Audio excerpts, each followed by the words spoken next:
Hello, everybody, and welcome to this Xbox Life episode 274, Best of 2013. I am your host, Mark, aka Wingman709, and with me, as always, is my good buddy Rob. Hey, what's up, everybody? Also known as Presar on Xbox Live. And with us this week is a very special guest coming right live from the ESPN studios, is Mr. Brun. Yes, BJ Swick 33. And I must say Suit and tie. that's quite the outfit you're sporting there, sir. Thanks. I have to dress nice when I get to come back every so often. Whenever my time allows me and, everything works out. So, Well, welcome back, welcome back. Glad to have oh, you. it's good to be back. As always, we like to remind everybody to please support the show. Continue supporting the show by doing all your shopping at thisxboxlife.com/Amazon. We appreciate that. You can always go to our website and click on the Amazon icon on the right, take you to our affiliate page, or bookmark that link there that we give you, and it will take you directly to the affiliate page as well. And we know you're out there supporting us. We really appreciate it. We're going to have some cool stuff for you guys in 2014, so we're pretty excited about it. So thank you guys for supporting us. We appreciate it. Also, you can visit our website, thisxboxlife.com. And with all that out of the way, Braun, welcome back to the show. It's been a while, man. Oh, yeah. Yes. Too I think I've long. been. I think we were all old school audio when you were here before. Yes. Yeah. And actually, when I was sitting there when you guys mentioned that you were going to go on Twitch, it's like, man, that's a really good idea. I was like, I really like that ideas. I wonder if I can start podcasting again. No, I've been catching it when I can. I was on, I think, was it last week? Because I was typing to Rob. It's like, Rob, smile.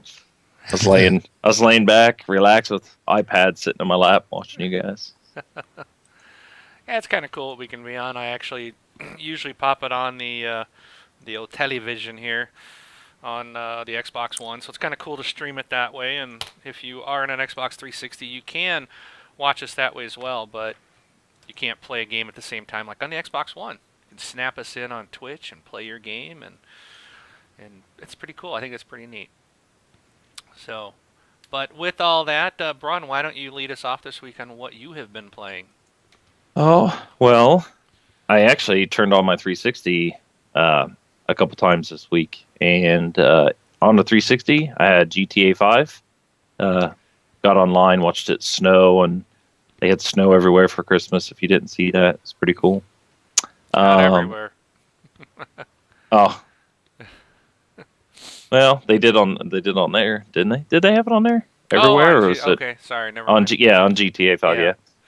So that was pretty neat. And then actually broke out Puzzle Quest, Ooh. which was old school. I moved my 360 back downstairs so Evie could play some Connect Adventures and things like that. So I was just playing that for a little bit while my wife was reading. So other than that, on the PC side, I've been playing Diablo 3 and also Battlefield 4. So I've been playing Diablo 3 with Nighthawk 70 and his wife. They helped me finally reach level 60, and we beat Diablo on Inferno. So now I'm kind of doing another run on there. But other than that, that's about it. All right, cool. Yeah, Diablo 3 is a fantastic game. How Yeah. about you? What about you, Rob? What did you play this week?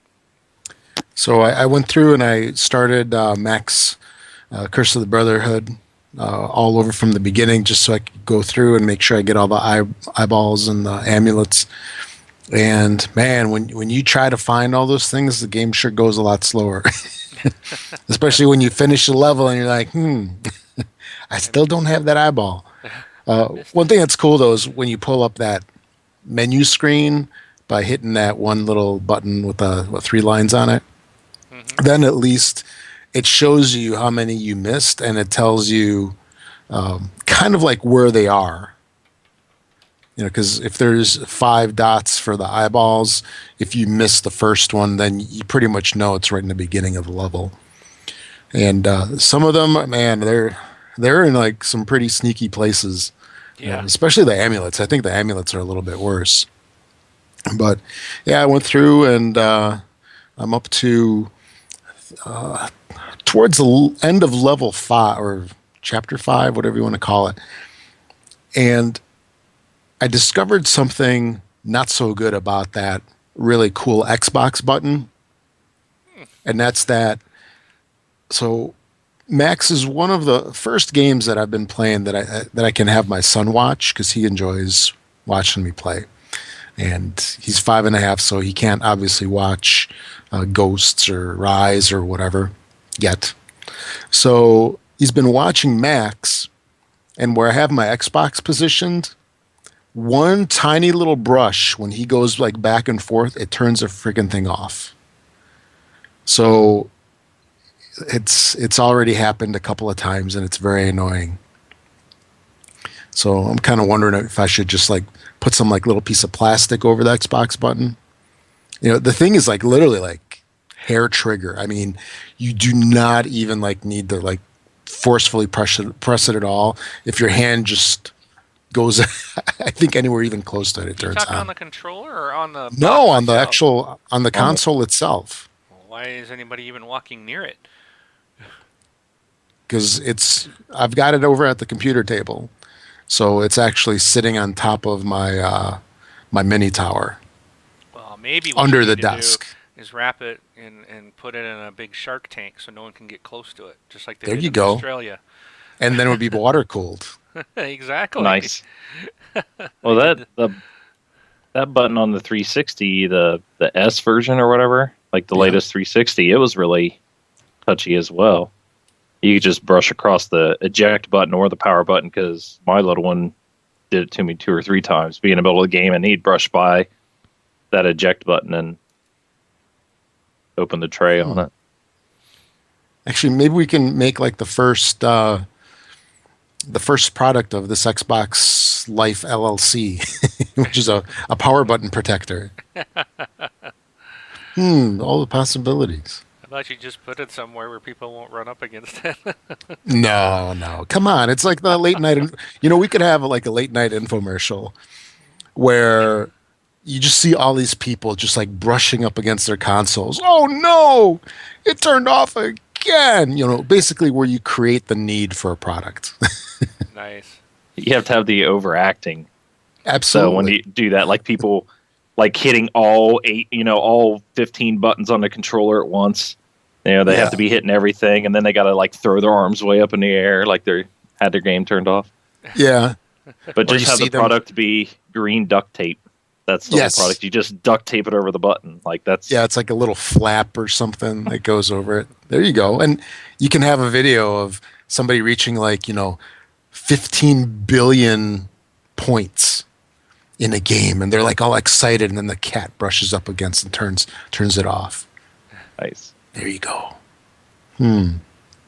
Anyway, getting back to Max, still enjoy the game. It's a lot of fun. It's definitely like the type of game that I've been looking forward to on the next gen consoles, and it just still amazes me. The visuals are just beautiful, and it's like nothing that we've seen before on the old gen consoles. So, still enjoying it, and should have finished up in the next day or two. How about you, Mark? Well, I did complete Max Curse of the Brotherhood this week, and I actually today I went back and I found all the eyeballs and the evil eyes and the secrets. So I got the amulet. So I got all that done. Only got a few achievements left to do. Probably not going to do it because they're complete this certain level without dying, which just is not probably something I want to even bother with. It's complicated. The levels that they want you to do that on are pretty hard. And I'm just, I enjoy the game. I might play it again sometime, but for now I think I'm done with it.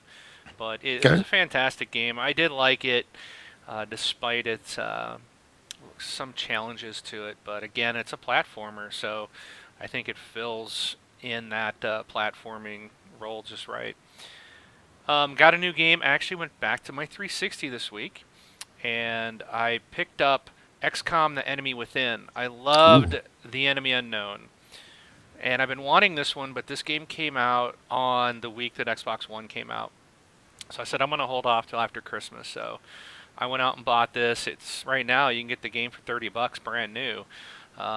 It's fantastic. I love it. It's just more XCOM. It's got DLC, new stuff involved with it, but it's still basically the same game. So I'm really excited to be playing that. I also played The Walking Dead, season 2, episode 1, and like you, Rob, I did it in one sitting, and it was good. I really liked it. I am kind of I'm not understanding you. You were telling me, "Oh, you're getting close. You're getting close to this something happening," and nothing drastic happened. So I'm not really sure what you were expecting me to happen to happen in my There's game. some very disturbing things that happen in it. Okay. If you're not getting it, then we should be disturbed with how you are. I do. You're like, what's wrong with that? I don't see What does- anything. I didn't see anything wrong. Does it Okay, happen? Does it happen no matter what, or is it only disturbing things happen based on the choices? I think it happens no matter what. I see those decisions that you have to make. They're probably part of the core game. I don't think there's any way to get out of it. I mean, I don't know. You know, the choices make sense for the game and the situation. Maybe that's why you don't see anything wrong with them. You know, because zombie apocalypse, none of those choices would be out of the ordinary, probably. But looking at it now, it's like, whoa. It was That's a kinda really good messed up. episode, but so no, it was You know- good, and I do like just kind of watching. You already see Clementine's getting a little older.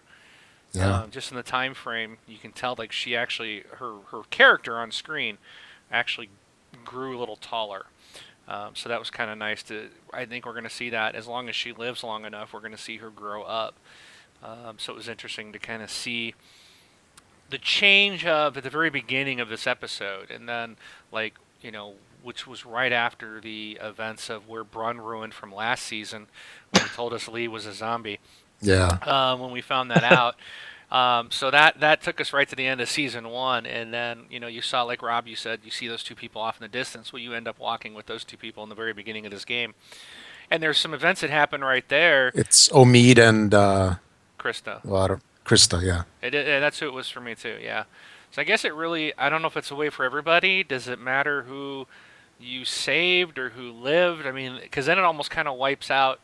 Seems like it wipes out the decisions from the first game, because if everybody starts this one with the same two people, I don't know. It just seems kind of odd. But anyway, so there's something that happens there, and you can she's still that girl, and then you advance forward in time in the game, and then by the for the rest of the game, and she's like what, a year and a half older or something. But Yeah, she seems a lot older than that. Oh, yeah, you can tell that she's grown up. Yes. Well, she's no longer a little girl. She's a little big girl. So it was good. I really enjoyed it. And so like a couple other things that I'm going to try to vaguely explain, because I don't want to spoil it for anybody. Let's throw this out. Spoiler alert. Something might get said in the next 3 minutes. So mute us or fast forward if you're listening to audio. Give us What about 3 am I minutes. supposed to do? Oh, there you go. There you. Okay, so just try to do it vague, Rob. No, yeah. So, like right in the beginning, you have this like little group of Omid, Krista, and Clementine, and there's a situation with Krista, and then there's that event that happens like right in the beginning, which was kind of shocking. Right. And then it jumps forward, what, a year and a half, 18, 17 months later, whatever it was. And then that thing happened with Krista, yet nothing was mentioned about it. And you're like, Yeah. whoa. It's just, they like tell a story in so many ways. And a lot of it just inspires like all these like emotions. And another huge part of the game is, for at least me, the first season, your big goal was to protect Clementine. It's like, this is the little girl that you try to save at all costs. Right. You try to make the decisions to protect her. Everything from like, cutting. Remember that thing where you had to cut her hair and then you were teaching her how to shoot? I think it was in the train or something. Yep. And you went through all these steps, and so this is like the product of her. So you like built that bond with her, like that parental bond of sorts. And now you're kind of guiding her around, and there's still that latent protectiveness where, here's that little girl, you're trying to protect her, not through Lee, but you're actually trying to guide her, Right. through her own choices. And at least for me, this is something that no other game has even like brought out, like this emotional connection to like protect this little girl. But around every corner, it's like, death is waiting, and it's an awesome game. Awesome. Yeah, it was interesting. I noticed that there was like choices or things I wanted to do or wanted to say, but I didn't because I thought it would have a negative impact on her.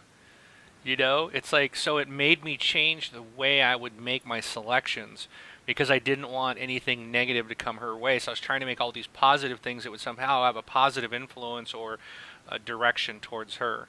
So it was interesting in that way. Would you almost say that it was almost like real life choices, like the choices that you would make if you were actually there in the zombie apocalypse with her? Yes. Yeah, probably.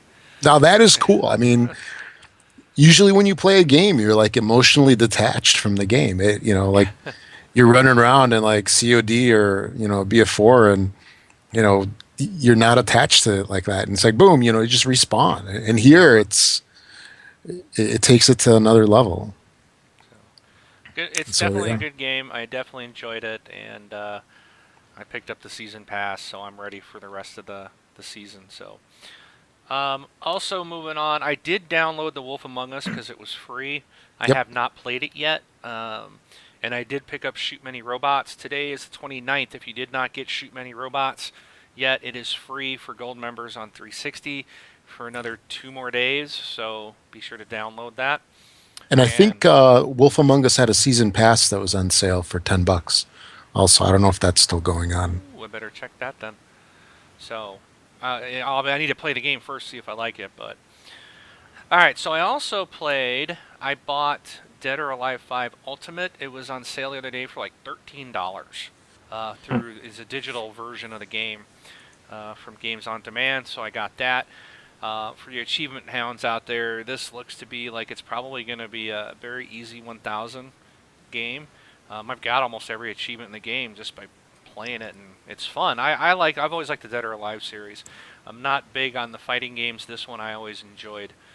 Also played Halo Spartan Assault, and I did finally get Need for Speed Rivals on Xbox One, and played a little bit of it. I don't know if I like it.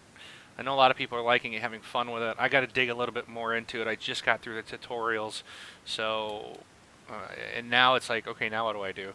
It's kind of one of those open world, and it always puts you into like an online match. And I think the reason I tried to play again the other day, and it was taking so long to find me a server to put to, I just actually quit and went and played something else. So I was like, this is stupid. I can't even get in the game. So I don't really have a whole lot to report on it.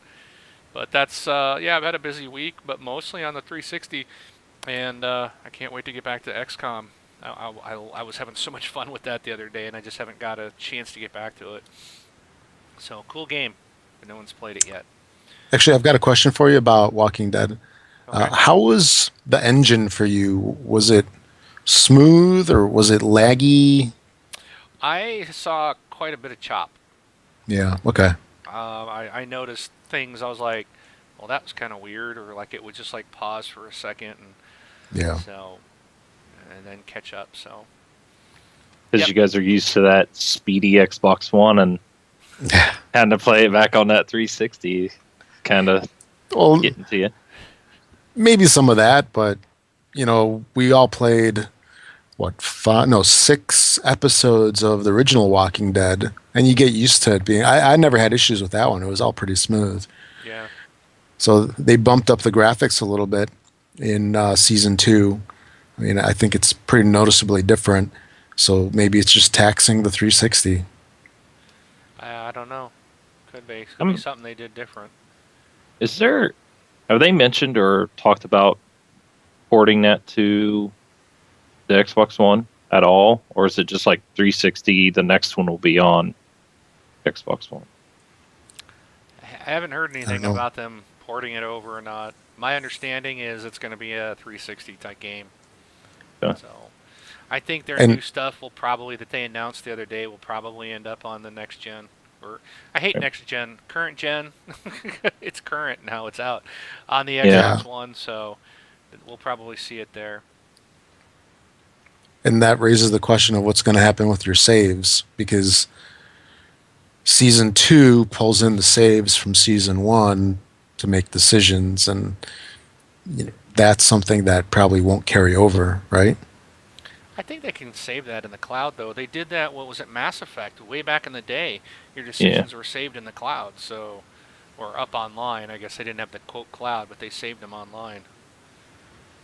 Yeah, so I So I mean, guess- if the saves are accessible, because Xbox Live, you save your stuff on the cloud, so maybe if they can just get to it from the Xbox One, but I'm pretty sure they can program anything they want to program in. Yeah, that's- why not? I would think that would really depend on if Microsoft allows the systems to see, what Microsoft allows them to see.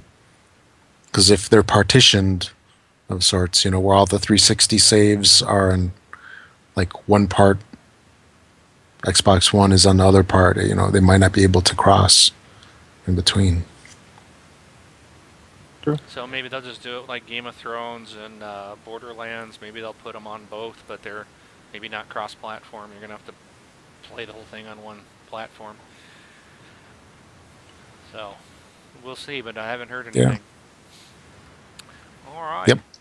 So that wraps up. So let's go ahead into our topics. We got a few topics to discuss this week, and then we're going to spend the majority of the time on reviewing 2013. Given all of us, we're going to give you our best, what we feel is the best of the year that we've experienced. So, without further ado, let's hit our first topic.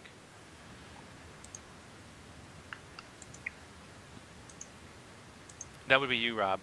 Please hold. Google just signed me out. Oh no! This happens like every show. Actually, for a while there, you and I, Mark, we were getting signed out almost simultaneously. Yeah, I think I've broken that. Somehow I've been able to change that cycle. And I think because I always get in a couple days before to prep the show. You come in the last minute. See, that proves you didn't get in and prep for the show. You don't care about the community. And no BJ bloopers this week, by the way. I saw you guys. I heard you guys blaming everything, calling them BJ bloopers when I was sitting there. You got to blame the guy that's not there. Exactly. That's for sure. Okay, so first story for this week is there's a interesting little backstory for Watch Dogs, at least the engine that the game was built on. Watch Dogs was originally, at least the engine that Watch Dogs was made with, originally began as a driving game. So, wow, that's kind of an interesting turn of events. Let's take this driving game engine and make a real game from it. Because usually those things are just like locked, like the physics are, just geared towards one thing. Unless you're in one of those, like GTA type of things, then you got a little bit of everything. So there's a quote from Ubisoft. They say they were working on a driving engine they had done years ago. Then they were thinking, no, this is not the way we want to go with a driving game. So they canceled that and restarted. And then the Watch Dogs project was initially another game. So then they pushed everything together, and there you go. The game was originally titled or slated to be launched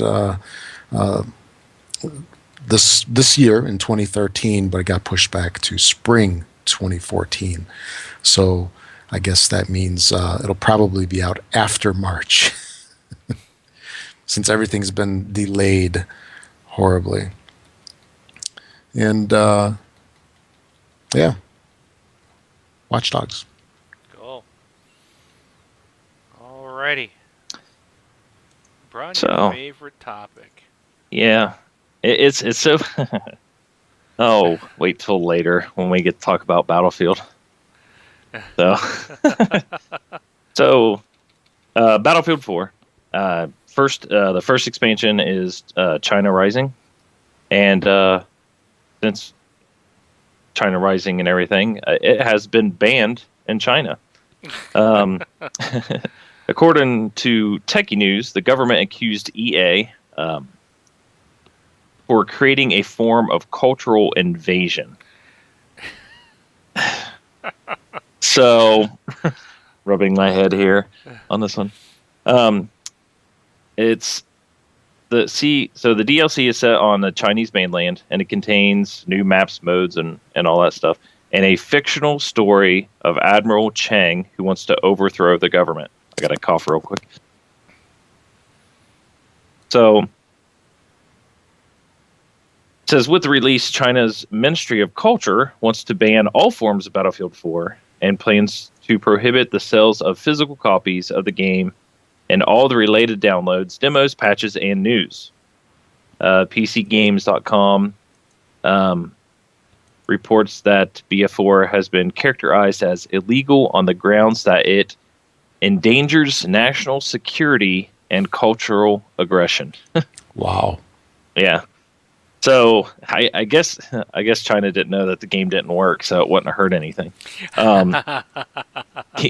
EA has declined to comment on the matter, but considering it doesn't sell BF4 in China anyways, the ruling's really not going to have an impact on those guys. What is troubling is the company is the delay of the same DLC where the game isn't banned. In a recent comment to IGN regarding the delay of China DLC, says, "We know many of our players are frustrated." That's an understatement. "And we feel your pain," which they don't. "We will not stop until it's right. You better not." Adding my own comments in there as I read it. So, but yeah, culture. I can see. I don't know. It's a little different. Like, we play games all the time where it's like U.S. versus this, versus this country. But it seems like the games that we're playing, like, the U.S. is always winning. So I guess if it's them and they're playing, China, and it's overthrowing the government, maybe their government doesn't want something out there. Maybe they are afraid that people get the wrong idea of something. But that's all I have for that one. Alrighty. It's interesting. That's to say the least. It's a very interesting story. They it's ban weird that everything would- over there. Yeah, they do. It's just weird that they would ban something that is not sold there anyways. I mean, the only way anything is sold over there is pirated versions anyways. So are they going to crack down Yeah. on the pirated copies? I mean, like Brent said, they don't sell it. EA makes no money anyways off of it. Yep. So I mean, it's the type of government. I mean, they're a communist country, correct? If I'm not mistaken. So, I mean, they're only allowed to watch what they're told they can watch and all that stuff anyway. So, I guess it's no big surprise when I read it. I was just like, okay. Yeah. why don't we go on to Rob? Why don't we take your story next? I'm busy fighting Okay. an online match. Okay. Yeah, all right. I'm busy. No, I got to get these on this Dead or Alive Ultimate. There's you set up like if you're in a versus mode, arcade mode, or whatnot, you can set up like for they call them takedowns or throwdowns, and so people will dish out like challenges or somehow the game matches you up with people. I don't know, but there's like an achievement to do it like 10 times. So I saw one was issued to me, so I'm like, I better accept it. So, because I was just sitting here in the training mode, well, like you got to do like free training for like an hour or something, and I was about to kick this person's booty, but they're coming back now. I hear you. I hear you clicking away. You hear me clicking? I'm about to take them down for. Oh, not quite. They KO'd me at the last second, so I probably should mute. I keep getting my characters mixed up too. I only need one more victory, so go ahead, Rob. Take your next All story. right. I'll click So the screen. the first batch of Rockstar verified jobs for GTA Online have been basically given the green light. So Rockstar has released the first of the groups of jobs, the Rockstar verified jobs for Grand Theft Auto Online. That's the multiplayer part of GTA 5. Chosen directly by Rockstar, these jobs represent some of the best content crafted by people using the GTA Online creation tools. So far, 10 jobs have been verified, including 6 races, and then there's 4 death matches. It ranges anywhere from rooftop races to full-on military vehicle shootouts. The jobs were basically chosen from both Xbox 360 and PS3 versions of GTA 5. But these jobs are available on both of the platforms now that they've been verified. And Rockstar says you can expect many, many more. That's a direct quote. Many, many more jobs, Rockstar jobs or verified jobs in the future. So that is that. Have any of you guys played much GTA on the online? No. Yeah, I played a I little did. bit. How about you, Yeah. Ron? I did the same time you were probably playing around with it, and then I let my youngest or one of my boys borrow it, and he's played a heck of a lot more. So it's fun when you have friends playing, but I never did like getting into like an open server because then it was just like boom, I'm dead, and kind of takes the fun away from it. So, but it Yeah. was fun running around with friends and playing. I do enjoy that. So now it's just hacked like crazy. If you haven't heard, so, That's what I heard about it. I heard someone was complaining to me the other day that it's just crazy what's going on in there. And so the word is from the person who's playing a lot of it is that they feel like Rockstar doesn't even care of all the hacking going on. They're just like focused on adding more content. But if it's been just crazy out of control, being hacked and exploited, then it's just not a fun environment, I guess, anymore. So it's weird about the hacking because it seems like most of the people are pretty cool about it. Of what I've heard, what they're doing is they're getting in there and they're giving themselves like billions of dollars, yeah, and then they're either like on. You can't give away a bunch of money to somebody, but since they have a hack, they can give them as much as they want. So like they're just sharing all the money. But at that point, what people can do is just go buy anything they want. So right. kind of feeding the purpose of it, but that's what I've seen. And Bradley comes down. He's like, yeah, some guy just randomly gave me $66 million. I'm just like, oh, okay, cool. Can I have some? Yeah. So, but yeah. All right. Well, let me run my story here then, real quick. If you guys are playing Lego Marvel Superheroes, Thor's Guardian allies are going to join the fight in some DLC. So this is obviously a tie-in to the movie Thor 2: The Dark World, which I guess recently came out. And they're going to add 8 new characters to the game, 4 of Asgard's most notable warriors, 2 dark elves, a human love interest for the god of thunder, and I guess that's is that all of them? 8, 9, 10, 4, 5, 6, 7. I don't know who the eighth one is, and someone else. So, but look for if you want some more characters for that Lego Marvel superheroes. They will come into the DLC here soon. And All right. Rob, I gotta run for a few minutes, so please go ahead and continue with the stories. I'll be back when I can. All right. So, Hello Games is the publisher that had that. Oh man, what was that called? They had that release, No Man's Sky, that was touted during the recent VGX in 2013. Brun, did you watch that? No, I didn't. I was actually out away from. Well, you home. didn't miss much. Yeah, well, after last year's, I was done with it then, and I heard this year was even worse. So yeah, it was brutal. Like they had that one guy from what was it? Was he on E or something? He's really sarcastic. Now, normally, I like sarcasm. I mean, I think he's on the funny. Community as well. Yeah, that guy. He is like horribly sarcastic where he like annoys you. Well, at least he annoyed me. So that was definitely off-putting. And let's just leave it at that.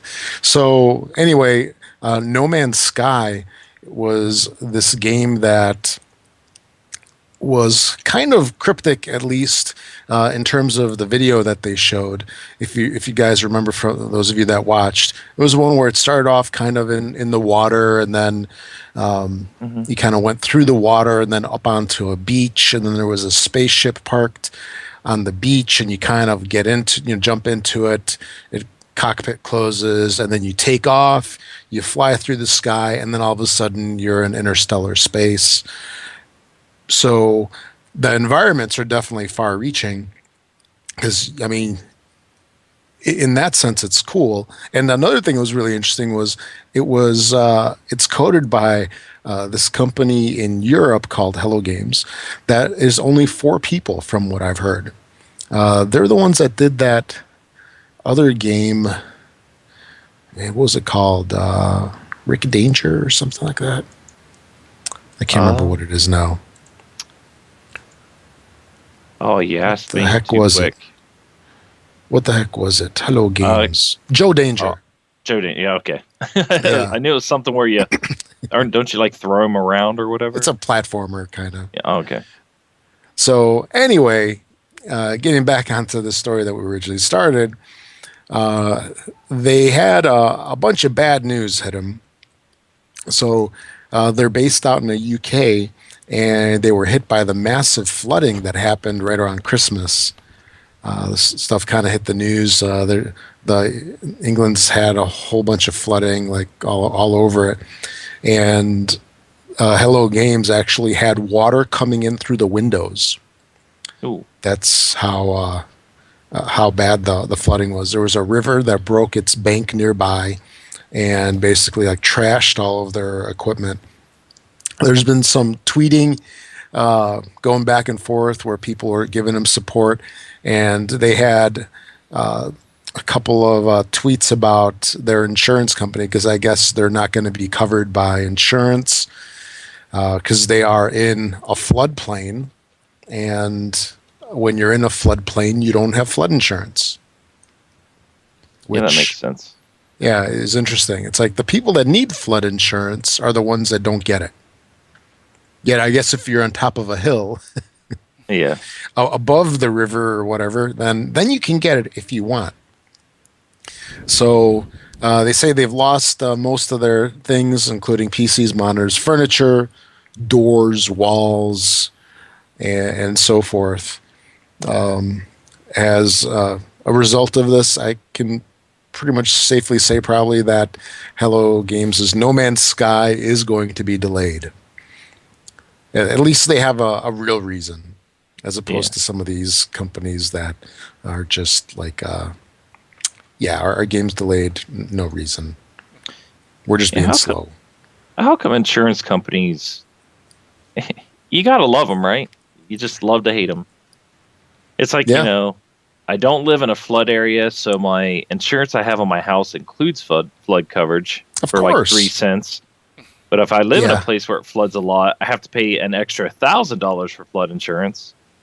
You know, like my insurance Or you covers can't get it. tornadoes. Yeah, my insurance covers tornadoes. We've had one tornado like 5 miles from my house. Very small one. Very, very small. Maybe like my entire life. But Yeah. if you go to Tornado Alley, if Oh, you yeah. go there, their insurance doesn't cover tornado stuff. You have to buy it separate. So it's like they just do whatever they want, just not to have to pay you. Yeah. So That's right. It's kind of like if you're sick, good luck getting life insurance. It's going to be as pricey. long as they don't lose their code to the game, it shouldn't be delayed too much. I mean, They must have had stuff, saved in the cloud somewhere, which right? would make sense. Yeah. When you're a developer, you want to have it off-site somewhere in case something does happen. Got to be in And, some source control somewhere. Yeah, something like that. And so basically, they're saying their situation right now is, despite all the losses that they've had, they're just going to kind of regroup. And they say all we need is a place to work and a machine to work on.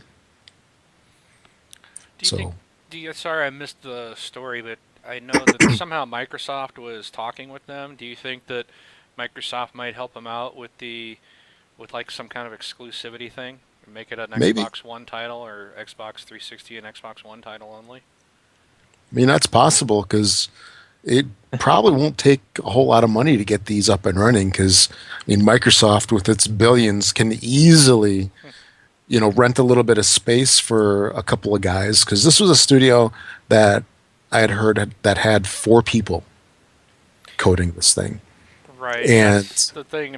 If some like Microsoft or Sony says we want this on our platform because we saw potential in it, they can buy them out or say it's exclusive or something. oh yeah, so they can just drop 10, 20 grand and hook these guys up. Get 4 development machines, some monitors. Boom, they're up and running. Maybe they could do the right thing and just help them out without asking for exclusivity. Why would they spend their money for Yeah. that? Come on, it's a business. Be good PR. Nah. Sure.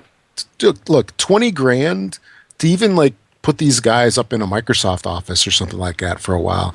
20 grand to get, or actually then it's even less money because Microsoft has thousands and thousands of development machines with all the software that they do. And, you get PR that's so cheap in terms of like what advertisement costs.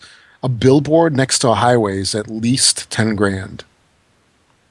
And, what does that do? Let alone all the PR that this game got and what Microsoft did.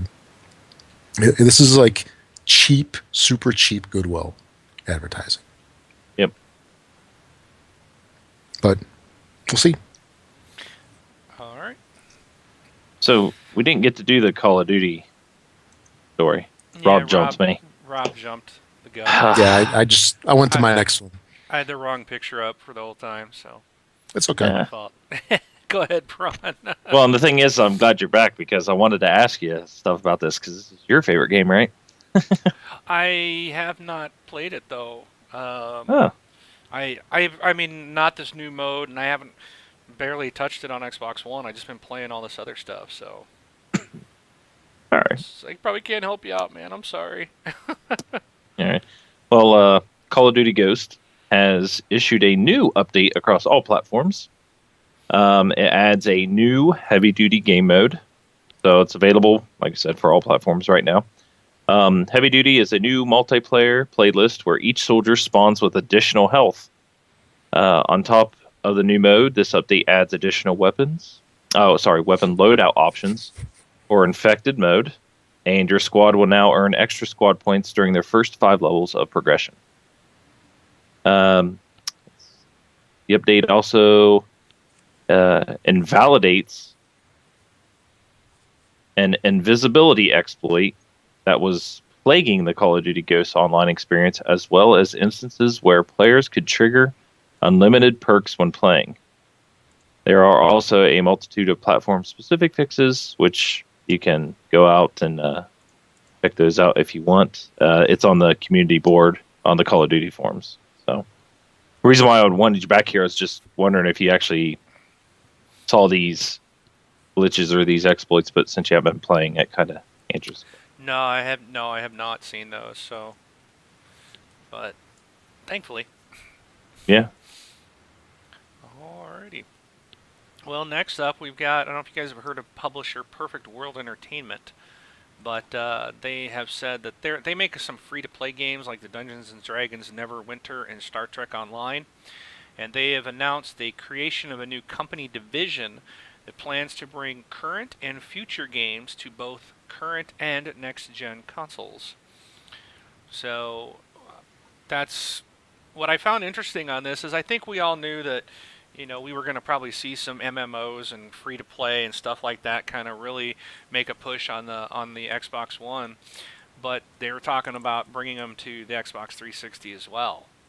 So, you know, that's kind of interesting. That's a little bit something we haven't seen a lot. But there's that Happy Tree, or I can't remember the name of it. There's some kind of free-to-play game that Microsoft put out, but other than that, I don't really think we've had much other than Defiance.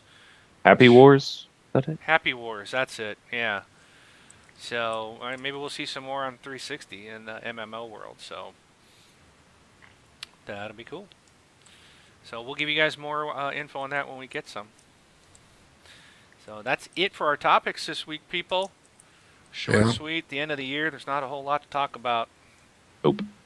So I guess all the companies are going in vacation mode.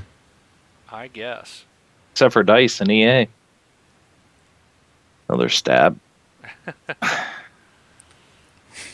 So, but so Braun, you had some questions here that I saw you put in, and sorry as I'm just messing this all up. I'll leave the video alone. I'm just bouncing around between screenshots there. But I see you wanted to talk about what we're excited for 2014. And you actually put the question, can we talk about what we're excited for in 2014? The answer is no, because we did that last week, so too bad. Oh. No, I know you got the rest of your question. You're wondering, why don't you go ahead and talk about what you're excited for or what you wanted to discuss? And Rob and I'll see how we can help you out. Well, it's just, yeah, I'm one of the people that have not been an early adopter of the new consoles, so one or a PS4. So and you know, I'm leaning toward the Xbox One. Well, I am, because obviously I'm a 360 fan, so they have that. But from listening to your guys' show and listening to you guys talk about, like, oh, the TV part of it, like when you guys first got your Xbox Ones and you guys were talking about all the cool features, and Mark was like, oh, I didn't think I'd use it as much as I would have at first, but I really like switching TV and stuff like that. Like, do you still use that? Yep. Okay. Every day. And then, yeah, let's see. I mean, it's stuff like that. And then actually, I was sending you the information on how to get premium for Skype. Yep. And here I am. I'm like, you know, you call me on Skype and I answer it, and you're sitting back in your recliner playing your Xbox. And I'm like, am I on your TV right now? And you're like, yeah, I'm playing Xbox. I'm like, oh. I was like, I go, does this look good on your TV right now? But, you know, and it's just things like that. And I was just like, man, I really would like, you know, I'm really leaning toward Xbox One. But I don't know. I'm still in that thing. It's like where Microsoft, in my opinion, the blunders that they had leading up to the release, even to the day that it was releasing, where they were saying, oh yeah, no Twitch streaming, you know, not until next year. And you know, but then you have the other side, like PlayStation, and they spent a quarter of their conference when they spoke about the PS4, about Guy Kai and you being able to watch your friends play and like jump in. Do you guys remember that? Like, oh, you can take control of their game and play their game for them if they have trouble getting into to a spot. They all started talking about it like that, and of course Right. that stuff's not even, nobody even knows when that's going to come out. And to Right. me, I think it's not coming out until it's out. So, and it's just like, I kind of sit back and I was like, well, for one, I don't have money saved up for it.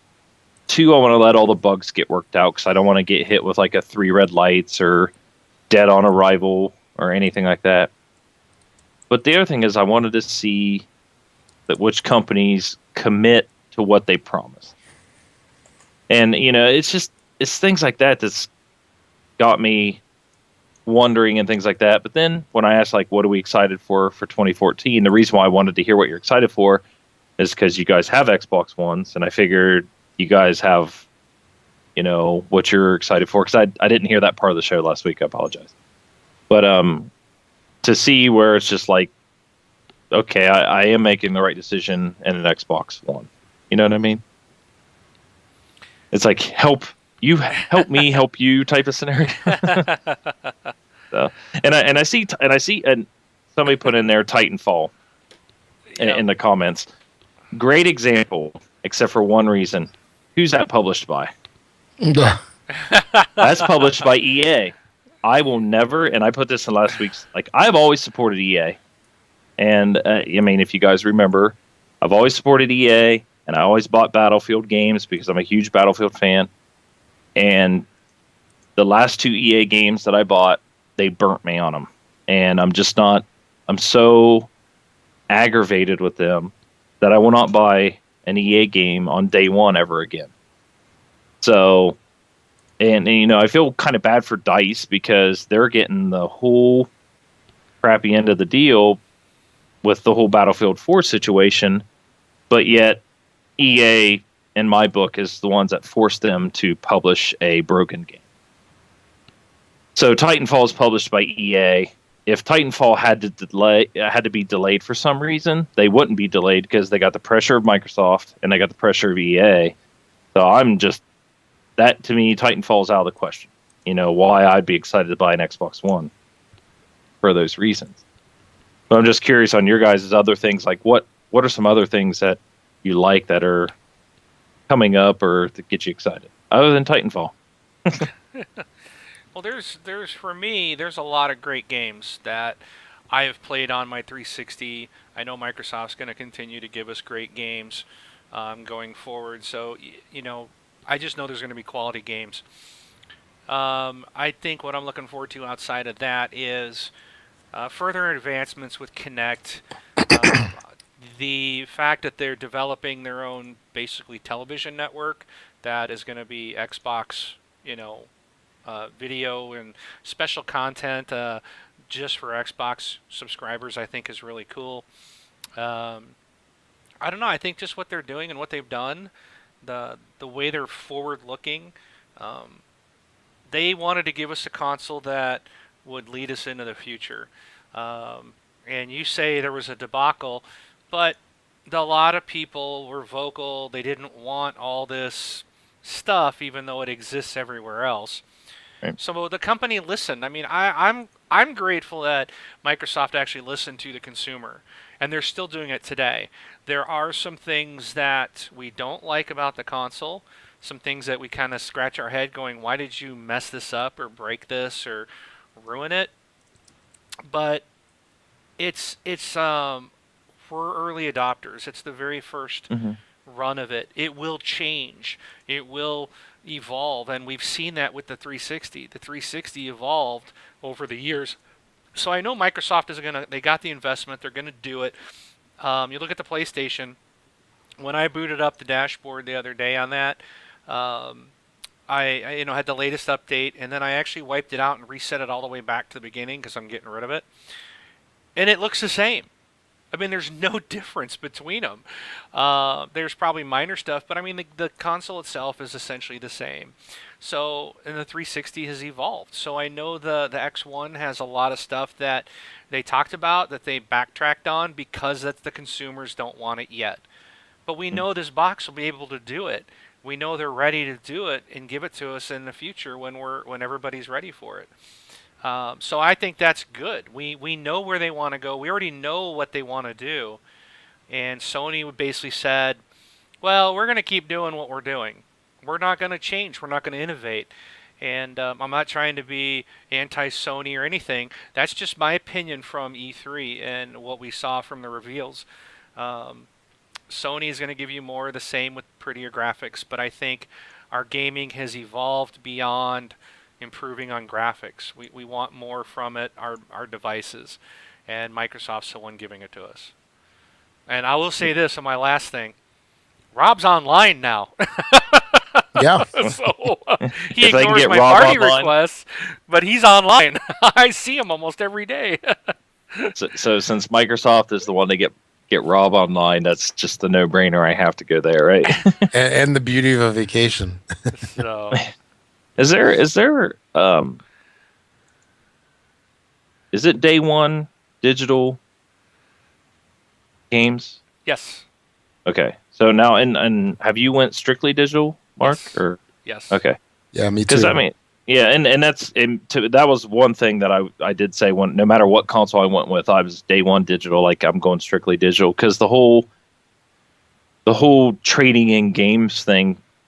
That when I said a debacle, I don't mean like them removing the stuff. To me, I preferred the way they had it before they removed it. Yep. Yeah. Because I feel like you would have been able to actually sell back electronic copies or Mm-hmm. whatever I read on there. But Game sharing. yeah, game sharing, which they started to piece some of that stuff back in before the launch. You can still share with your home family, like Right. those in your house. So anybody on your home gold. So you Mhm. could buy an arcade game, Braun, and I guess it's not an arcade game anymore. You can buy a game on Xbox One, and your entire family can play it. Yeah. And they don't even And have you to only be have to- you don't have to be logged in. If they're Yeah. on the console where your home gold exists, then anybody can play anything that's on there. And plus, you need gold once now, which is nice for the home. Like you're saying, home gold, right? Yep. And the one thing I don't think they have it, but when I was reading like their whole friends and family like sharing, like, oh, you could pick 10 people to share with. I was like, that'd be great. I think that stuff's coming down the road. When you're talking about evolving our games and stuff, I think that stuff's coming.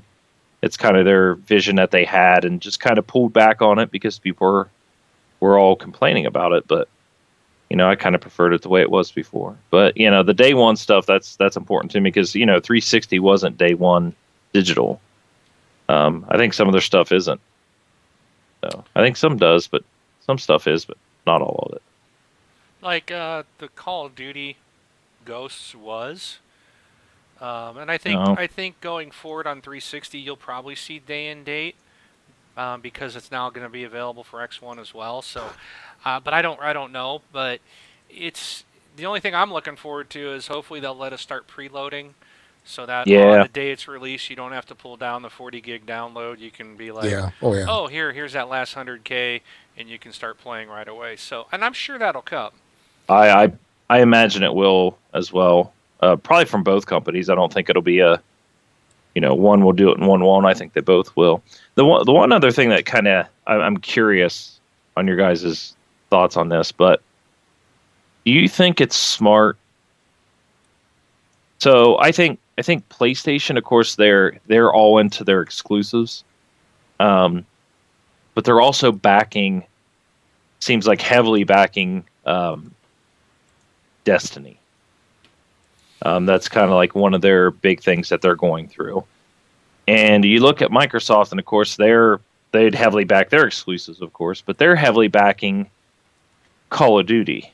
You think that was just for last year, or do you think they're going to still continue to promote Call of Duty like, it's the best game of the year every year? I think they will because it's the number one selling video game out there. Why not? Until it's not, you'd be crazy not to keep promoting it. They're going to be promoting Titanfall like crazy.